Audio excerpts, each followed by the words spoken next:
Oh, if I remember correctly, you were posting some stories on Instagram, right? About your pull-ups. Yeah. Is that part So of it?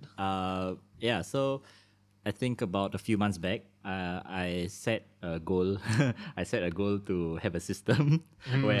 where I do pull-ups every single day. Okay. So I did this for about I think 21 or 22 days, and every day what I'll do is I'll go down to my park, go to the pull-up bar. I will record myself, and I will do the most number of pull-ups I could at one go. Okay. Yeah. So at the start of it, I think I only did 3 pull-ups. Then after 3 weeks, I think I hit about 5 pull-ups. Okay. Yeah. So um, to me, I feel like the system sort of worked, but at the same time, I feel like my progress was really slow. Yeah, so I think after that 22 days, I just stopped doing pull-ups because I wasn't seeing any progress. Like I wasn't Oh. seeing myself getting stronger or better at doing pull-ups. Even though I knew that my goal was the system and not the goal. Okay. So Yeah. actually, wait. So your goal was to set up the system, but you didn't Yeah. achieve that goal because Yeah. you finished it after 20 days. Yeah. Okay, but actually, the system is supposed to be you do the pull-ups every day, right? Yes. And then the ultimate goal of it or objective is Yeah. to improve your pull-ups to a certain level, right? I guess you could say that. Yeah. Yeah. So how many pull-ups do you do? I What was did the last five. one? The last one was 5 Oh no, pull-ups. 5. Yeah, 5? yeah, 5. So it's kind of what do you call it? It's kind of demoralizing because like last time in JC, right, we'll be able to do like so many pull-ups. Yeah, I you know, remember you did like okay at least 12 lah because our for NAFA is like NAFA, 12 yeah, right to 12 get to reach gold. goal. Yeah. Yeah. So, but I also remember you did pull-ups sort of every day, like because we were from like band room, right? Then Yeah. the pull-ups is So nearby. Then yeah. we will all go or like at least yeah we will Some all people, go. Yeah. Some people will go like every. Ashraf wasn't there. Yeah, Ashraf I wasn't wasn't there. there. Sorry. Yeah. Yeah, but Yeah. maybe Danish was there. Lah. So like some of us will go every day. Every yeah, at and then night. I mean, in the evening. in the evening, and then you'll do pull-ups. Yeah. And you will also do like reverse muscle ups. Yeah, which is like the tenet style. Right. Yeah, your legs goes up, and then you you go one go. round, and then you impress everyone. Yeah. Right. Right. So what's the difference between that pull-up system last time where you was able to achieve a better goal than now? Disregarding your age. I think maybe in the past, right, we did the pull-ups more often. So every time we went into and out of the band room, right, we would just go to the pull-up bar and also just do pull-ups lah. So the pull-up bar was maybe 20 steps away from the door for the band room. Yeah. Right, so it's very easy, just walk out, do pull-ups, then you can just go about your day. So as compared to now, right, when I want to do pull-ups, I have to put on my clothes. I mean, I'm not naked, but Or like you have to change into I have to your- change into like exercise attire. Then I have to go down, I have to walk to the park, which is like about 5 minutes away. Yeah. And I do my pull-ups, then after I'm done, then I just come back home. So I think there was a lot of inertia for me to sustain this system. Yeah. Yeah, and I guess also in JC there were like girls watching.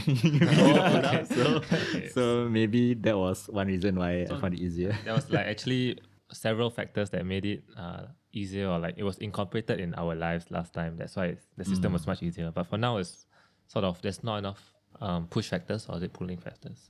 I think Yeah. both. Yeah, there's Yeah. not enough factors for you to start this system. So maybe that's why it wasn't very effective. Yeah. Circling back to your story about doing pull-ups every day for about 3 weeks, that I think I can give you a reason as to why you didn't see that much improvement as you expected. It's because you had a system, but you had no specific goal in mind. Like there was no I want to do 10 pull-ups or 11 pull-ups by the end of these 3 weeks. Like you had no milestone to aim towards. And so like that's the problem of having a system without a goal. But now, what about the reverse? Right. Like you have a goal but without a system.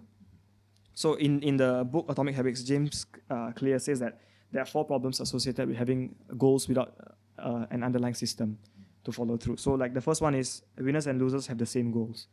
So in this he mentions that every Olympian wants to win a gold medal, and every candidate wants to get a job.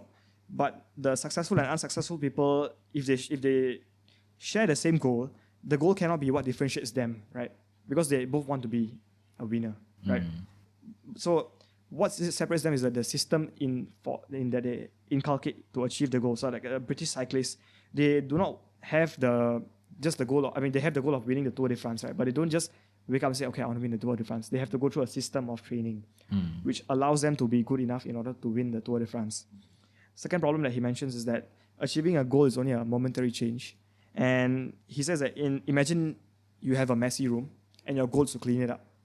Right, so you clean up a room and it's fine. It looks spotless. It looks clean, but you have not addressed the underlying issue that caused your room to be messy in the first place. So after a while, your room will be bound to get messy again, right? And then you have to redo the goal of cleaning up your room, and this will drag you down into a loop of having to repeat the same goal over and over again because you do not change the underlying system in which you used to achieve the goal. Right. So if you have a system, then you will be able to fix the problem that causes your room to be messy all the time. So the third problem he mentions is that goals also tend to restrict your happiness. Like, and this is behind because of the implicit assumption that in any goal, that once you reach your goal, then you'll be happy, which is a kind of narrow-minded way of looking at it, because you pigeonhole yourself into thinking that, okay, if I achieve my goal, then I can be happy. If not, I'll just be a disappointment and a failure, which then conflicts with your happiness, because you think that, okay, if you do not achieve your goal, you're just You're not a meant to be misguided happy. person. You're not happy. But if you have a system that allows you to achieve the goal, as long as the system is running, you know that you are on your way to achieving your goal, and therefore you can take happiness in the fact that your system is working towards achieving the goal. And the fourth problem that he mentions in his book is that goals are at odds with long-term progress. So a goal-oriented mindset without having a system can create sort of a yo-yo effect, as he describes it in his book. And in that, there is like the specific example that he gives is that runners, they work hard for months to train for a marathon, for example. Like once the marathon is over, they have achieved their goal, right? And then they stop training, and then they have to repeat this goal again whenever a new marathon comes. It's like it's only a short-term thing. Like they only train for this certain number of months, and then that's it. The progress is lost after that. So the purpose of setting goals is to win the game, right? So the purpose of building systems is to continue playing the game.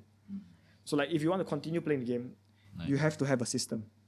So like so in his conclusion for this specific example is that the goal is not to be a fast runner. The goal is to be a runner itself. Okay. Yeah.